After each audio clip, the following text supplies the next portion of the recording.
মোৰ মৰমৰ অসমবাসী তথা মোৰ সকলো ছাবস্ক্ৰাইবাৰ্ছলৈ বহুত বহুত ধন্যবাদ।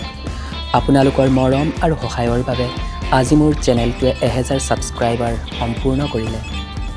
আগলৈকে এনেকৈয়ে মৰম দি যাব বুলি আশা ৰাখিলোঁ। আপোনালোকৰ সমৰ্থনৰ অবিহনে মোৰ বাবে এই লক্ষ্য সম্পূৰ্ণ কৰাটো অসম্ভৱ আছিল। মই সদায় আপোনালোকক মনোৰঞ্জন দিবলৈ চেষ্টা কৰি যাম। হাঁহিটোৱেই হৈছে উত্তম ঔষধ, কিন্তু যদি আপুনি কোনো কাৰণ নোহোৱাকৈ হাঁহে তেন্তে আপোনাক ঔষধৰ প্ৰয়োজন। Once again, thank you so much to all of you for supporting and helping me to reach this goal. Keep loving, keep supporting. Joy I Home.